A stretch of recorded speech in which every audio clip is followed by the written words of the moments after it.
Sami Zaatari has produced an article where he seeks to prove from the Quran that Muslims are forbidden to, and therefore do not, worship Muhammad.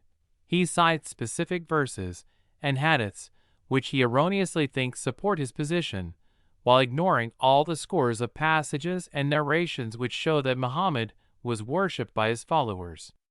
In fact, all Zaatari has done by quoting these citations is to prove that Islam contradicts itself, since it expressly forbids worshipping any creature, and claims that Muhammad was nothing more than an imperfect mortal, and yet places Muhammad on the same level with his God by turning him into another object of religious worship and devotion. He writes, Zaatari issues a series of challenges to anyone who would argue that Muslims do in fact worship Muhammad. We have, therefore, decided to respond to those challenges. Show a single Quranic passage that commands Muslims to worship Muhammad. Show a single hadith that commands Muslims to worship Muhammad. Show any companion that worshipped the Prophet Muhammad with the consensus of the other companions.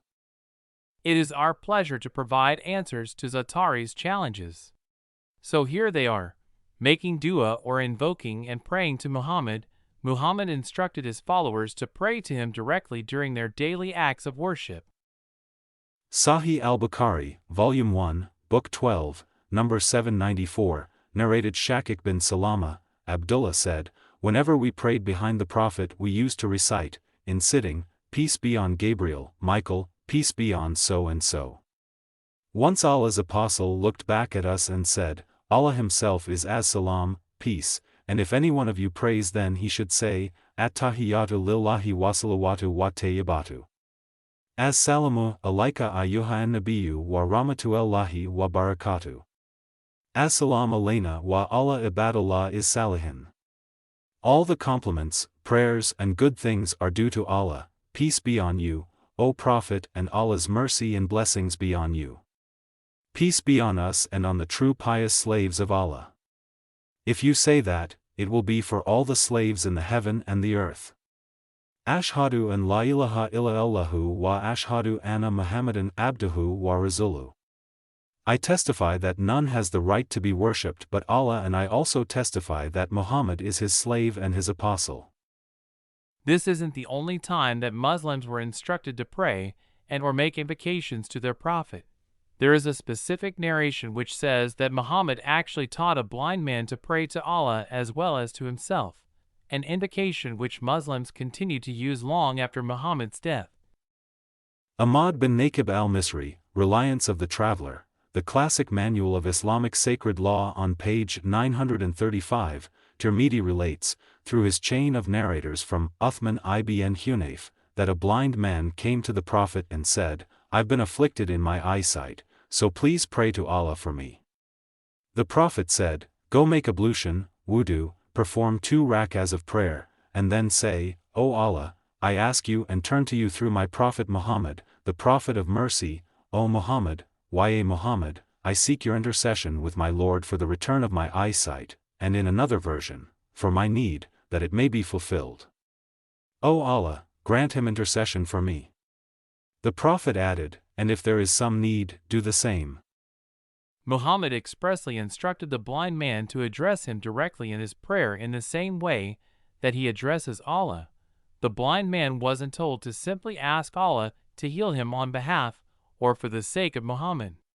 Rather, he was specifically directed to address Muhammad directly by asking for his intercession.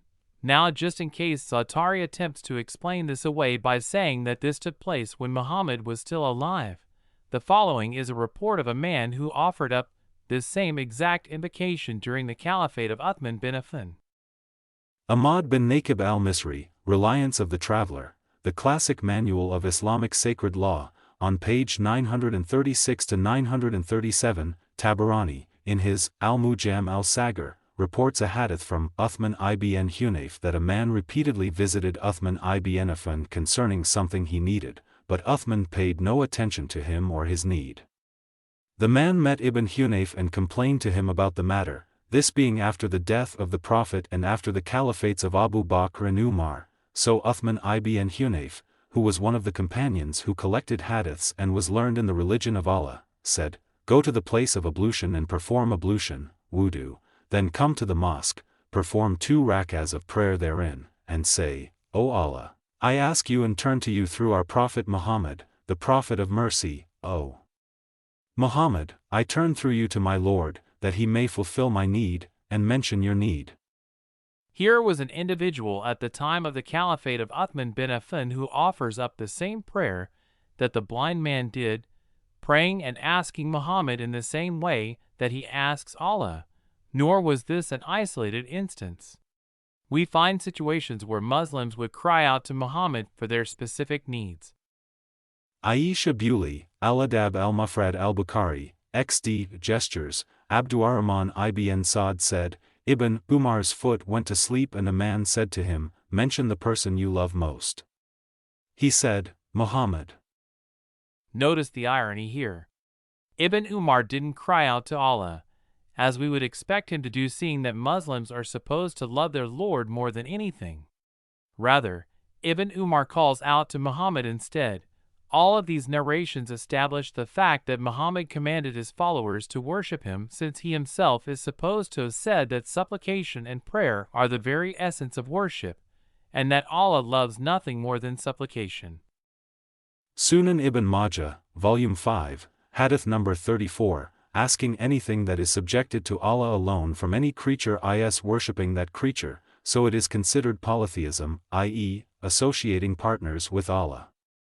The creature might be a non-living thing like a stone, sun, straw, tree, etc., or a living thing like an animal, jinni, angel, or even a pious person or a prophet. Asking them for anything which is beyond the ability of creatures is polytheism.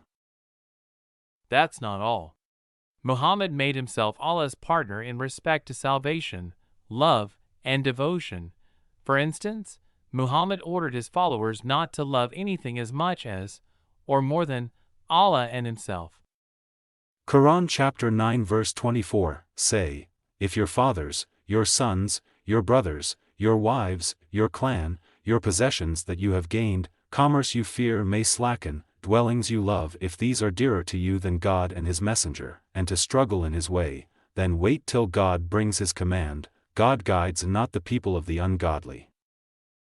Sahih al-Bukhari, Volume 1, Book 2, Number 15, narrated Anas, the Prophet said, whoever possesses the following 3 qualities will have the sweetness or delight of faith. 1. The one to whom Allah and his apostle becomes dearer than anything else. 2. Who loves a person and he loves him only for Allah's sake. 3. Who hates to revert to atheism, disbelief, as he hates to be thrown into the fire. Quran chapter 4 verse 65, but no, by your Lord, they can have no faith, until they make you, O Muhammad, judge in all disputes between them, and find in themselves no resistance against your decisions, and accept them with full submission. Muhammad went so far as to connect obedience to his orders with the forgiveness of sins and Allah's love. Example, if a person wants Allah to love him or her, and to be forgiven of his or her sins, then he or she must perfectly obey Muhammad. Quran chapter 3 verse 31 to 32, say, O Muhammad, to mankind, if you, really, love Allah, then follow me, i.e. accept Islamic monotheism, follow the Quran and the Sunnah. Allah will love you and forgive you of your sins. And Allah is oft forgiving, most merciful. Say, O Muhammad, obey Allah and the Messenger Muhammad. But if they turn away, then Allah does not like the disbelievers. Muhammad even claimed to be gifted with the most eloquent speech and expressions. Sahih al-Bukhari, Volume 9, Book 87, Number 127, narrated Abu Huraira, the Prophet said, I have been given the keys of eloquent speech and given victory with awe, cast into the hearts of the enemy, and while I was sleeping last night, the keys of the treasures of the earth were brought to me till they were put in my hand. Abu Huraira added, Allah's apostle left this world, and now you people are carrying those treasures from place to place.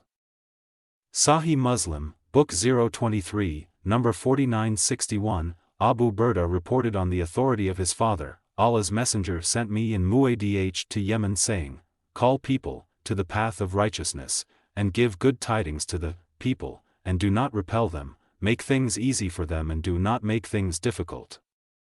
Burda, said Allah's Messenger, give us a religious verdict about two kinds of drinks which we prepare in Yemen.